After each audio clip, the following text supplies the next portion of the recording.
AWS के regions, availability Jones और as locations क्या होते हैं, हम इनको समझेंगे कुछ बेसिक एग्जांपल से। तो first of all regions. So region का मतलब है जियोग्राफिकल एरिया जहाँ AWS के डाटा सेंटर्स लोकेटेड हैं, ठीक है। एग्जांपल के लिए जैसे एशिया पैसिफिक में मुंबई में लोकेटेड है और यूरोप के लिए लंदन में लोकेटेड है। तो ये सब अलग अलग रीजन्स हैं जहाँ हमारे AWS के डाटा सेंटर्स लोकेटेड हैं। तो हर रीजन इंडिपेंडेंट होता है, मतलब एक रीजन में जो डाटा है वो दूसरे रीजन में ऑटोमेटिकली कॉपी नहीं होता।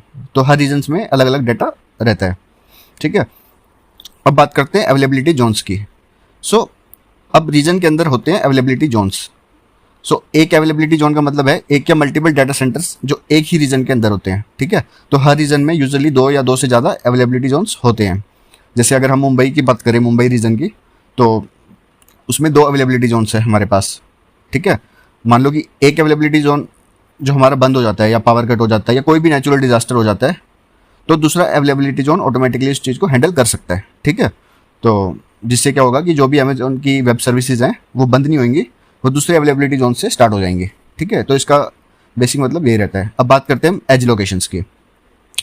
सो एज लोकेशंस ये छोटे डाटा सेंटर्स होते हैं जो दुनिया के हर कोने में स्कैटर्ड होते हैं, ठीक है। मीन्स एज लोकेशंस होते हैं स्मॉल डाटा सेंटर्स जो हमारे जैसे किसी कंट्री में मुंबई रीजन में हमारा अवेलेबिलिटी जोन्स है, तो जैसे दिल्ली में हमारी एज लोकेशंस होगी, हैदराबाद में होगी, ठीक है। तो इनका काम होता है कि कंटेंट को डिलीवर करना फास्टली। तो ये काम कैसे करते हैं? अगर एक वेबसाइट US रीजन में होस्ट है, ठीक है, और आप इंडिया में हो, नॉर्मली आपका रिक्वेस्ट US तक ट्रैवल करेगा जो कि स्लो हो जाएगा, ठीक है, क्योंकि ट्रैवल डिस्टेंस ज़्यादा हो गया। अगर हम इंडिया में है तो US तक रिक्वेस्ट जाते जाते स्लो हो जाएगी काफ़ी, ठीक है।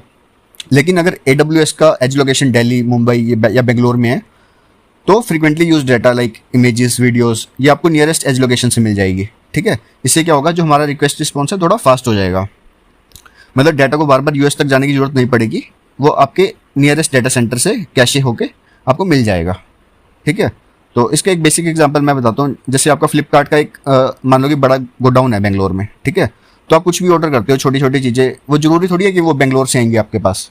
तो इसलिए फ्लिपकार्ट क्या करता है, अपने स्मॉल वेयर हाउसेज बना देता है नियर बाय सिटीज़ में, जैसे दिल्ली में बना दिया, पुणे में, हैदराबाद में, जयपुर में, ताकि वहाँ से डिलीवरी फास्ट हो सके, ठीक है। मतलब जो भी आपकी नियरेस्ट लोकेशन होगी उसके आसपास उनके वेयर हाउसेज मिल जाएंगे आपको, ठीक है।